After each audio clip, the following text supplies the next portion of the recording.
കഴിഞ്ഞ കുറേ നാളുകളായി എന്തു ചെയ്തിട്ടും ഫലമില്ലാതെ, പ്രാർത്ഥനകൾക്കുത്തരമില്ലാതെ ഇരുളടഞ്ഞ വഴിയിലൂടെയാണോ നിങ്ങൾ നടക്കുന്നത്? കടബാധ്യതകൾ തളർത്തുമ്പോഴും കുടുംബത്തിലെ സമാധാനക്കേടുകൾ മനസ്സിനെ മുറിപ്പെടുത്തുമ്പോഴും നിങ്ങൾ സ്വയം ചോദിച്ചിട്ടുണ്ടാകും, എന്റെ ദുരിതങ്ങൾ എന്നവസാനിക്കുമെന്ന്. പ്രിയപ്പെട്ടവരെ, നിരാശപ്പെടാൻ വരട്ടെ. ആകാശത്തെ ഗ്രഹനിലകൾ മാറുകയാണ്. 12 വർഷത്തെ കാത്തിരിപ്പിനു ശേഷം ദേവഗുരുവായ വ്യാഴം തന്റെ പൂർണ്ണ ശക്തിയോടെ ഉച്ചരാശിയിലേക്ക് പ്രവേശിക്കുന്നു. നിങ്ങളുടെ ജീവിതത്തിൽ ഇന്നുവരെ അനുഭവിച്ച കണ്ണീരിനും കഷ്ടപ്പാടിനും പകരമായി ഭാഗ്യത്തിന്റെ വാതിലുകൾ തുറക്കപ്പെടാൻ പോകുന്നു. തിരുവോണം നക്ഷത്രക്കാർക്കായി കാലം കാത്തുവച്ച ആ മഹാഭാഗ്യം എന്താണെന്നറിയണ്ടേ? നമസ്കാരം. ആസ്ട്രോ ടോക്സ് മലയാളത്തിലേക്ക് ഏവർക്കും സ്വാഗതം. ഇന്ന് നമ്മൾ സംസാരിക്കുന്നത് 2026 മെയ് 30 മുതലുള്ള തിരുവോണം നക്ഷത്രക്കാരുടെ സുവർണകാലത്തെക്കുറിച്ചാണ്. ഓർക്കുക, ഇതൊരു പൊതുവായ ജ്യോതിഷഫലമാണ്. ഓരോ വ്യക്തികളുടെയും ജാതകത്തിലെ ഗ്രഹനിലകളും ദശാസന്ധികളും അനുസരിച്ച് ഇതിൽ നിന്നും ചെറിയ മാറ്റങ്ങൾ വരാവുന്നതാണ്.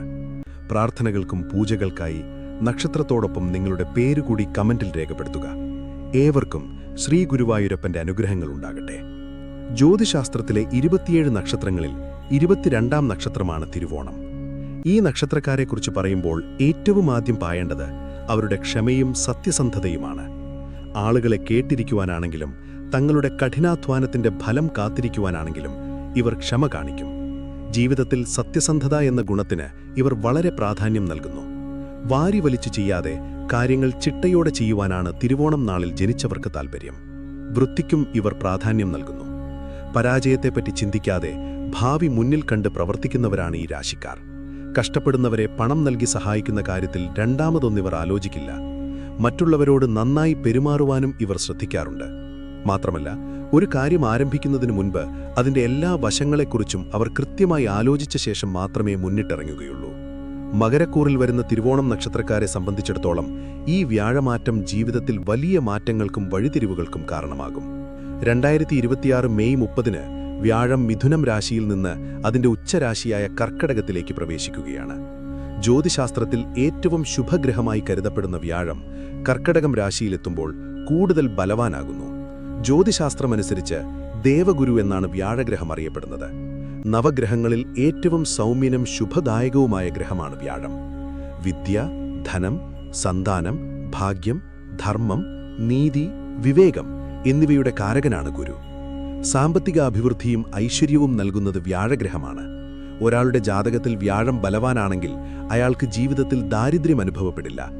സന്താനലബ്ധിക്കും സന്താനങ്ങളുടെ ഉന്നതിക്കും വ്യാഴത്തിന്റെ അനുഗ്രഹം അനിവാര്യമാണ്. ഉന്നത വിദ്യാഭ്യാസവും ആത്മീയ ജ്ഞാനവും വ്യാഴത്തിന്റെ അധീനതയിലാണ്. വ്യാഴം നിൽക്കുന്ന രാശിയേക്കാൾ വ്യാഴം ദൃഷ്ടി പതിപ്പിക്കുന്ന രാശികൾക്കാണ് കൂടുതൽ ഗുണഫലങ്ങൾ ലഭിക്കുക. 5, 7, 9 എന്നീ സ്ഥാനങ്ങളിലേക്കാണ് വ്യാഴം ദൃഷ്ടി പതിപ്പിക്കുന്നത്. കർക്കിടക സാമ്പത്തിക കാര്യങ്ങളിൽ തിരുവോണം നക്ഷത്രക്കാർക്ക് സുവർണകാലമായിരിക്കും ഈ വ്യാഴമാറ്റം സമ്മാനിക്കുക. പുതിയ വരുമാന സ്രോതസ്സുകൾ തുറക്കപ്പെടും. ശമ്പള വർധനവോ അല്ലെങ്കിൽ ബിസിനസ്സിൽ നിന്നുള്ള ലാഭമോ പ്രതീക്ഷിക്കാം. 6ാം ഭാവത്തിലെ വ്യാഴം സൃഷ്ടിച്ച കടബാധ്യതകൾ തീർക്കാൻ ഈ കാലയളവിൽ സാധിക്കും. വസ്തുവോ വാഹനമോ വാങ്ങാൻ ആഗ്രഹിക്കുന്നവർക്ക് അതിന് സാധിക്കുന്ന സമയമാണിത്. ഓഹരി വിപണിയിലോ മറ്റ് നിക്ഷേപങ്ങളിലോ ലാഭം കൊയ്യാൻ സാധിക്കും. അനാവശ്യ ചിലവുകൾ നിയന്ത്രിക്കാനും പണം സമ്പാദിക്കാനും നിങ്ങൾക്ക് കഴിയും.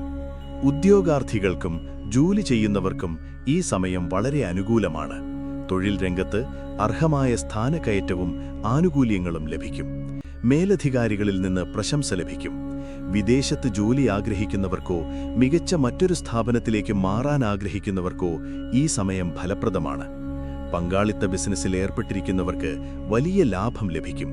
പുതിയ കരാറുകളിൽ ഒപ്പിടാൻ സാധിക്കും. സംരംഭകർക്ക് അവരുടെ ബിസിനസ് വിപുലീകരിക്കാൻ അനുയോജ്യമായ സമയമാണിത്. ഓഫീസിലെ ശത്രുതകൾ അവസാനിക്കും. സഹപ്രവർത്തകരുടെ പൂർണ്ണ പിന്തുണ നിങ്ങൾക്ക് ലഭിക്കും. 7ാം ഭാവം വിവാഹത്തിന്റെയും പങ്കാളിയുടെയും സ്ഥാനമാണ്. ഇവിടെ വ്യാഴം വരുന്നത് കുടുംബജീവിതത്തിൽ വലിയ സന്തോഷം നൽകും. വിവാഹം നീണ്ടുപോയിരുന്ന തിരുവോണം നക്ഷത്രക്കാർക്ക് ഈ കാലയളവിൽ മംഗല്യഭാഗ്യമുണ്ടാകും. മണങ്കനൽ ബന്ധങ്ങൾ വിവാഹത്തിലേക്കെത്തും. ദമ്പതികൾക്കിടയിലുണ്ടായിരുന്ന പിണക്കങ്ങളും തർക്കങ്ങളും മാറി ഒത്തൊരുമയോടെ മുന്നോട്ടു പോകാൻ സാധിക്കും. പങ്കാളിയിൽ നിന്ന് വലിയ പിന്തുണയും സ്നേഹവും ലഭിക്കും.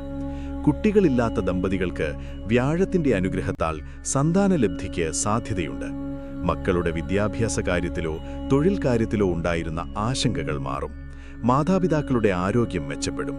കുടുംബത്തിൽ സമാധാനാന്തരീക്ഷം സംജാതമാവുകയും ചെയ്യും. കഴിഞ്ഞ ഒരു വർഷമായി അനുഭവിച്ചിരുന്ന ആരോഗ്യ പ്രശ്നങ്ങൾക്ക് ശമനമുണ്ടാകും.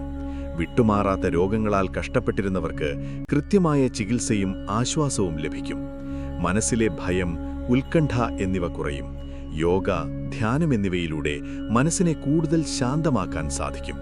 ഭക്ഷണക്രമത്തിൽ ശ്രദ്ധ കേന്ദ്രീകരിക്കുന്നത് വഴി ഉദരസംബന്ധമായ അസുഖങ്ങളെ തടയാം. വ്യാഴം ഉച്ചസ്ഥനാകുമ്പോൾ അമിത ഭക്ഷണം കഴിക്കാനുള്ള പ്രവണത ഒഴിവാക്കുക. വിദ്യാർത്ഥികളെ സംബന്ധിച്ചിടത്തോളം ഈ വ്യാഴമാറ്റം അവിസ്മരണീയമായ വിജയങ്ങൾ സമ്മാനിക്കും. മത്സര പരീക്ഷകളിൽ ഉയർന്ന വിജയം നേടാൻ സാധിക്കും. വിദേശത്തോ ഇന്ത്യയിലെ പ്രമുഖ സർവകലാശാലകളിലോ അഡ്മിഷൻ ലഭിക്കാൻ ഈ സമയം സഹായിക്കും. പഠനകാര്യങ്ങളിൽ കൂടുതൽ ശ്രദ്ധയും ഏകാഗ്രതയും പുലർത്താൻ സാധിക്കും. ഗവേഷണ രംഗത്തുള്ളവർക്ക് പുതിയ കണ്ടെത്തലുകൾ നടത്താൻ കഴിയും. കുടുംബത്തോടൊപ്പം പുണ്യസ്ഥലങ്ങൾ സന്ദർശിക്കാൻ അവസരം ലഭിക്കും.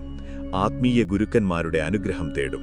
9ാം ഭാവത്തിലേക്ക് വ്യാഴത്തിന്റെ ദൃഷ്ടിയുള്ളതിനാൽ പിതൃസ്വത്ത് ലഭിക്കാനോ ഭാഗ്യപരീക്ഷണങ്ങളിൽ വിജയിക്കാനോ സാധ്യതയുണ്ട്. വ്യാഴം അനുകൂലമാണെങ്കിലും ചില കാര്യങ്ങളിൽ ജാഗ്രത പാലിക്കുന്നത് നല്ലതാണ്. കാര്യങ്ങൾ അനുകൂലമാകുമ്പോൾ അമിത ആത്മവിശ്വാസം കാട്ടി അപരാധങ്ങളിൽ ചെന്ന് ചാടരുത്. മറ്റുള്ളവരോട് സംസാരിക്കുമ്പോൾ വിനയം പുലർത്തുക. സാമ്പത്തിക ഇടപാടുകളിലും കരാറുകളിലും ഒപ്പിടുമ്പോൾ കൃത്യമായി വായിച്ചു നോക്കുക. ഭാഗ്യം കൂടെയുള്ളപ്പോൾ കഠിനാധ്വാനം കൂടി ചെയ്താൽ മാത്രമേ പൂർണ്ണഫലം ലഭിക്കൂ. അലസത വെടിയുക. വ്യാഴത്തിന്റെ അനുഗ്രഹം വർദ്ധിപ്പിക്കുന്നതിനും ദോഷങ്ങൾ കുറയ്ക്കുന്നതിനും ചില പരിഹാരങ്ങൾ ചെയ്യാവുന്നതാണ്. വ്യാഴാഴ്ചകളിൽ മഞ്ഞ വസ്ത്രം ധരിക്കുക. വിഷ്ണുക്ഷേത്ര ദർശനം നടത്തുക. സാധിക്കുമെങ്കിൽ ഗുരുവായൂർ ക്ഷേത്രത്തിൽ പോയി വഴിപാടുകൾ നടത്തുക. ദിവസവും വിഷ്ണു സഹസ്രനാമം ജപിക്കുന്നത് ഉത്തമമാണ്. പാവപ്പെട്ട വിദ്യാർത്ഥികൾക്ക് പഠനോപകരണങ്ങൾ നൽകുകയോ മഞ്ഞ നിറത്തിലുള്ള ഭക്ഷണ പദാർത്ഥങ്ങൾ ദാനം ചെയ്യുകയോ ചെയ്യുക. ഓർക്കുക, കാലമെന്നും ഒരേപോലെ നിൽക്കില്ല. ഇരുൾ നിറഞ്ഞ രാത്രിക്ക് ശേഷം സൂര്യപ്രകാശമുള്ളൊരു പുലരി വരുന്നതുപോലെ നിങ്ങളുടെ ജീവിതത്തിലെ കഷ്ടതകളും അവസാനിക്കാറായിരിക്കുന്നു. ഇപ്പോൾ ഗ്രഹനിലകൾ അനുകൂലമാകുമ്പോൾ ആത്മവിശ്വാസത്തോടെ മുന്നോട്ട് നീങ്ങുക. ഈ മാറ്റം വെറുമൊരു പ്രവചനമല്ല, മറിച്ച് നിങ്ങളുടെ കഠിനാധ്വാനത്തിന് ദൈവം നൽകുന്ന ഉത്തരമാണ്. ഈ വീഡിയോ നിങ്ങൾക്ക് ആശ്വാസവും പ്രതീക്ഷയും നൽകിയെങ്കിൽ അത് മറ്റുള്ളവരിലേക്കും ഷെയർ ചെയ്യുക. നിങ്ങളുടെ ഓരോ ലൈക്കും കമൻറ്റും ഞങ്ങൾക്ക് വലിയൊരു പ്രചോദനമാണ്. ഈ പ്രപഞ്ചത്തിന്റെ അനുഗ്രഹം നിങ്ങളോടൊപ്പം എന്നും ഉണ്ടാകട്ടെ. ജ്യോതിഷ സംബന്ധമായ കൂടുതൽ അറിവുകൾക്കായി ആസ്ട്രോ ടോക്സ് മലയാളം സബ്സ്ക്രൈബ് ചെയ്യാൻ മറക്കരുത്. പ്രാർത്ഥനകളോടെ വീണ്ടും കാണാം. നന്ദി.